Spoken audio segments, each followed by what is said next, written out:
Toute ma vie, j'ai cru qu'un mariage était le plus beau jour de l'existence, le moment où tout se rejoignait, l'amour, la famille, l'avenir. Mais je n'aurais jamais imaginé que ce jour-là se transformerait en un véritable cataclysme émotionnel, quelques minutes seulement avant de prononcer le « oui ». Mon père biologique est décédé dans un accident de voiture quand j'avais 6 ans, et même si mes souvenirs de lui sont fragmentaires, je sais qu'il m'aimait. Après sa mort, je suis restée seule avec ma mère jusqu'à ce qu'elle rencontre John, mon futur beau-père, environ 1 an plus tard. À mes yeux d'enfant, il paraissait gentil, stable, quelqu'un qui nous rassurait, et lorsqu'il a épousé ma mère et m'a adoptée, je l'ai accepté comme mon père car je ne désirais rien d'autre que la normalité. Mais avec le recul, je réalise maintenant combien de failles existaient déjà. John a toujours été autoritaire, surtout en matière d'argent, et avec le temps, il a pris le contrôle de toutes les décisions financières de ma vie, de mes études à mes revenus, toujours sous prétexte de vouloir mon bien. Je l'ai cru, malgré un mauvais pressentiment, et j'ai accepté son emprise car elle se dissimulait sous des airs de bienveillance. La relation entre lui et ma mère n'a jamais été aussi stable qu'elle en avait l'air. Il y avait des disputes nocturnes vite oubliées le lendemain matin, et j'ai appris à ne pas poser de questions. Des années plus tard, le jour de mon mariage est arrivé. Tout était prêt, la robe, la salle, les invités, et John devait m'accompagner jusqu'à l'hôtel. Mais juste avant la cérémonie, il a demandé à me parler en privé, et ce que j'ai entendu a tout bouleversé. Il m'a avoué une liaison de plusieurs années avec une amie proche de ma mère, et pire encore, ma mère était apparemment au courant et continuait de faire semblant.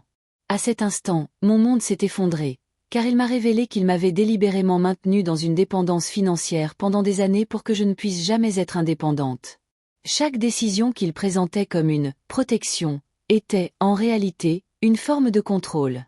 Je suis restée figée, réalisant soudain que celui en qui j'avais confiance contrôlait ma vie.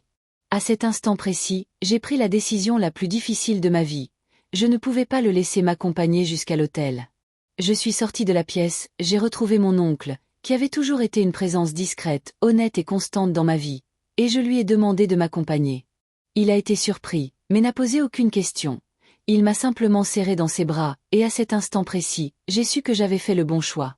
Plus tard, en remontant l'allée, j'ai vu la confusion sur les visages de ma mère et de mes demi-sœurs. John n'était plus là, et je sentais leur colère contenue. Après le mariage, tout a dégénéré.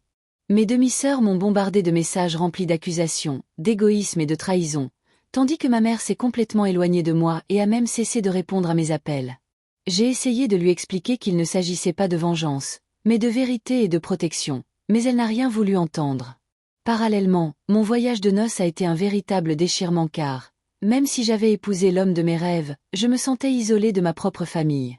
Mon oncle est resté à mes côtés et m'a écoutée. J'ai fini par lui raconter tout ce que John m'avait avoué. Il était sous le choc et a promis d'en parler à ma mère, mais John l'avait déjà devancé. Il avait complètement déformé l'histoire, me dépeignant comme une fille aigrie agissant par haine. Ma mère l'a cru, et même lorsque mon oncle a essayé de lui expliquer la vérité, elle l'a repoussé. Convaincue que je voulais détruire la famille, elle a pris le parti de John sans réserve. Quand j'ai découvert la vérité, je me suis sentie complètement seule pour la première fois. De retour chez moi, j'ai retenté ma chance et j'ai confronté ma mère en personne. Je lui ai tout dit, la liaison, l'emprise, la manipulation. Mais elle s'est mise sur la défensive et a pris sa défense jusqu'à ce que je comprenne qu'elle ne défendait pas seulement John, mais aussi une réalité qu'elle ne pouvait supporter. Finalement, quelque chose en elle a commencé à s'effondrer, le doute, l'insécurité, la douleur. J'ai quitté la conversation sans obtenir de réponse, mais avec l'espoir que la vérité finirait par faire son œuvre. Et en effet, quelques jours plus tard, tout a changé. John a fini par craquer sous la pression et a tout avoué à ma mère. La liaison, les mensonges, l'emprise. Son masque s'est alors effondré. Ma mère est venue vivre chez moi, dévastée et rongée par le remords. Pour la première fois depuis longtemps, nous avons recommencé à nous parler, sans mensonge. Mes demi-sœurs ont elles aussi appris la vérité et se sont excusées, car elles aussi avaient été manipulées pendant des années et m'avaient fait du mal.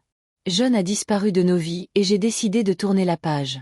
Aujourd'hui, je tente de reconstruire ma vie avec mon mari tout en regagnant progressivement la confiance de ma mère et de ma famille. Le chemin est semé d'embûches et rien n'est plus comme avant, mais pour la première fois depuis longtemps, j'ai le sentiment que la vérité a éclaté et que je peux enfin vivre pleinement libre.